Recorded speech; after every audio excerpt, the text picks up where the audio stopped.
My sister-in-law pointed a trembling finger at me in front of my entire family and screamed. She threatened my unborn baby. The room fell silent, waiting for me to shatter, but my heart just went cold. And the only thought in my head was, so, it finally begins. My name is Audrey, and I'm 35 years old. This isn't just a story. This is the story of how I attended my own execution, and somehow walked away alive. The air in the Charleston Yacht Club was thick with the scent of money, magnolias, and a betrayal so deep it could drown you. The crystal chandeliers overhead glittered, casting a cold, indifferent light on the scene below. My brother, Evan, stood with his arm wrapped protectively around his wife, Lauren, my sister-in-law. Her face was a mask of practiced tears, her finger trembling as she pointed it directly at me. "She's the one," she screamed, her voice cracking for dramatic effect. "She's been stalking me. She threatened my baby." A hush fell over the room. Dozens of pairs of eyes, aunts, uncles, cousins, people who had watched me grow up all turned on me. In their gazes, I saw confusion morph into suspicion, then into cold judgment. My heart didn't race, it didn't pound, it turned to a block of ice in my chest. In that moment, staring into the vortex of my family's betrayal, I felt a strange, chilling calm wash over me. I didn't need to defend myself. I knew, with a certainty that settled into my bones, that this spectacular performance wasn't my downfall. It was the beginning of hers. It was the public start to one of those family revenge stories you hear about, only this time, the revenge wasn't mine to serve. If you've ever been made to feel like the villain in your own family's story, do me a favor and type the city you're watching from in the comments. I just want to see how far this silent army of survivors really reaches. But before the yacht club, before the pointing finger and the shattered trust, there was us. To truly understand the depth of that betrayal, you have to understand the height from which I fell. Growing up in Charleston, my brother Evan wasn't just family. He was my other half, my built-in best friend.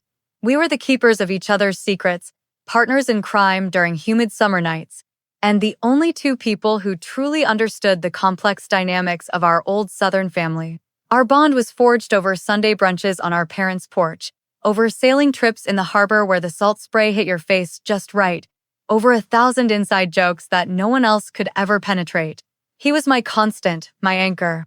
Then came Lauren.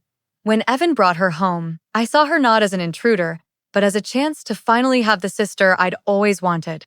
I threw open the doors to our world, teaching her the unwritten rules of our family, sharing stories, hoping to make her feel like she truly belonged. I was so busy trying to fold her into our lives, so focused on being the welcoming sister-in-law, that I didn't see she wasn't looking for a space to fit in. She was looking for a space to take over. I was the family's fixer, the one who mediated arguments, the one who made sure everyone felt included and heard. It was a role I took on without even thinking. It makes me wonder about the roles we're all cast in. Let me know in the comments. Were you the one always trying to keep the peace? Type fixer if you were, or were you the one who could do no wrong? Type star if that was you. I'm genuinely curious to see the balance in our community here. And because I was the fixer, the one who measured her own worth by how much happiness she could create for others, I became the perfect target. It started about a year after she married Evan. Lauren came to me, her eyes wide with a manufactured sparkle of ambition. She spread a beautifully designed I should have known prospectus across my coffee table, detailing her dream. A chic little boutique on King Street, right in the heart of Charleston's historic shopping district. She sold me a vision of French-imported fabrics, handcrafted local jewelry, a place that would be more than a store, but a curated experience. She said she wanted to build something of her own, to contribute to the family legacy, and she knew that with my good taste and her business sense, we couldn't fail. She wasn't asking for a handout. She was offering me an opportunity to invest in her dream, and by extension, my brother's happiness. So I did it. I looked at my savings account, at the $50,000 I had painstakingly built over a decade. It was my safety net, my one-day fund for a down payment on my own place. But I saw Evan's happy face, I saw a family finally feeling whole, and I made the transfer. For the first few months, the updates were enthusiastic. Then they became vague. Permitting issues, supplier delays. Finally, 6 months later, over a casual Sunday brunch, she dropped the bomb. As she passed the salt, she said, "Oh, by the way, the boutique thing. It just didn't pan out. The money's all gone." Just like that. No apology, no remorse. Just a casual dismissal of my entire life savings. And that, right there, was the first time I felt the ice begin to form around my heart. I tried to write off the $50,000. I really did. I told myself it was just money, a painful, expensive lesson in trusting the wrong person. I could recover. I could work harder. But what she took from me next, you can't put a price tag on that. About a month later, I was scrolling through my feed late one night when a sponsored post popped up. It was from the Grand Magnolia Hotel, one of the most prestigious, old money establishments in Charleston, announcing their stunning new rebrand. As a designer, I clicked on it out of professional curiosity, and my world just stopped. The logo, the elegant serif font, the specific shade of deep teal, it was a passion project for my portfolio, a conceptual rebrand I had created and poured my soul into. But it was real now. And it was everywhere. My hands were shaking as I navigated to the hotel's new website. And there it was. Under a new creative vision tab, there was a glossy, professional photo of Lauren, smiling, credited as the lead designer. Below her photo was a gallery of her work. My work. My entire portfolio. Projects I had bled for, designs that were like my children, concepts that had won me awards in the past. She hadn't just stolen my money to fund a fake business. That was just the setup. She had stolen my entire professional identity, my artistic DNA, and was wearing it like a designer dress to climb the social ladder. It was a heist of the soul.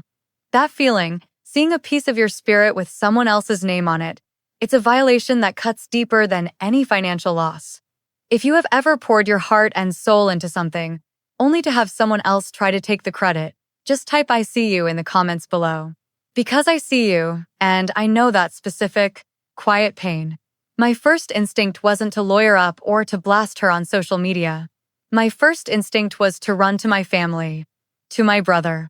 I naively believed that if I just showed them the proof, the screenshots, the original design files on my hard drive with timestamps from years ago, the undeniable evidence of her theft, they would see. They had to see. I called Evan, my voice trembling, trying to lay out the cold, hard facts. I wasn't screaming, I was pleading. Pleading for him to see the sister he grew up with, not the monster Lauren was painting me as. But I was already too late. I was playing checkers while she was playing a masterful game of chess. While I was collecting evidence, she was collecting allies. She had already launched her preemptive strike, a brilliant and cruel smear campaign. She had gone to our parents, her eyes red from crocodile tears, telling them how worried she was about me.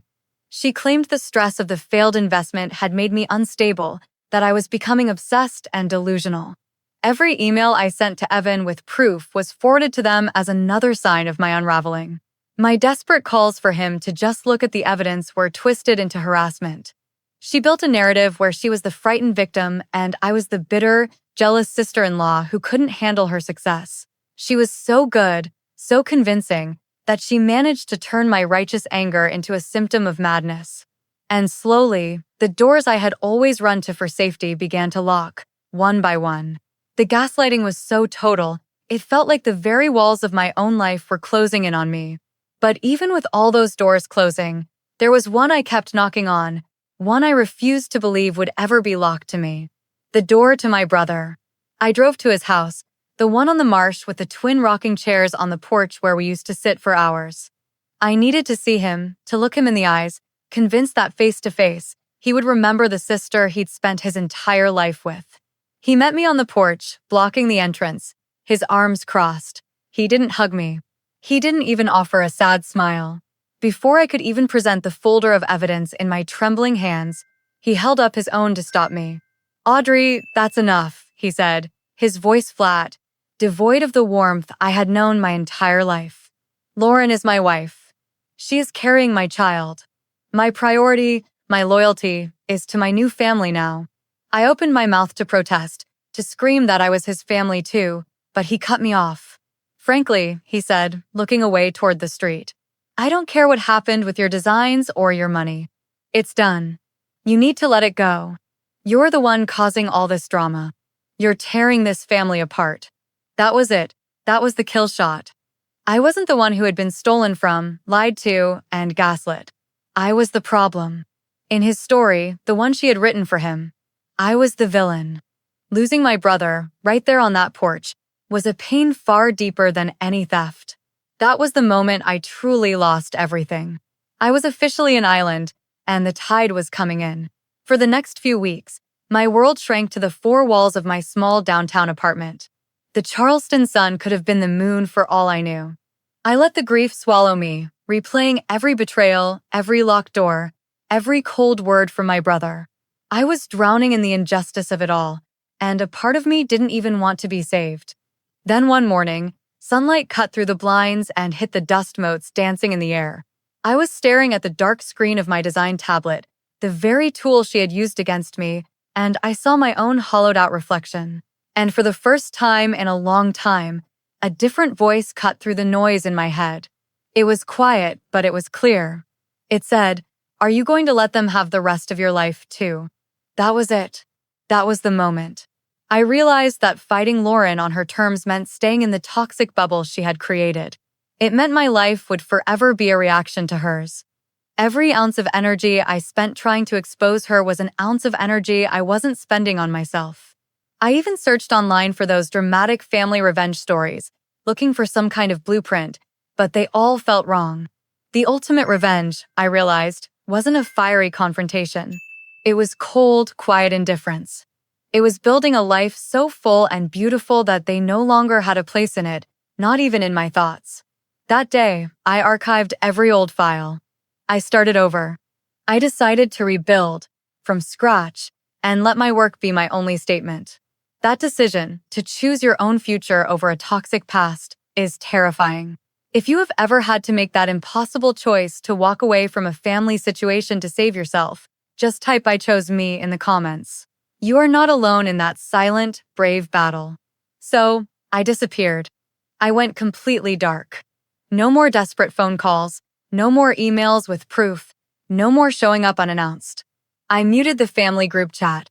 I unfollowed all of them.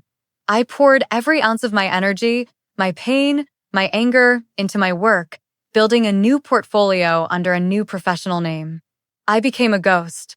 And in that silence, something fascinating started to happen. The monster I had stopped fighting began to devour itself. I started hearing things, whispers that trickled back to me through the Charleston grapevine, a mutual friend here, a sympathetic cousin there.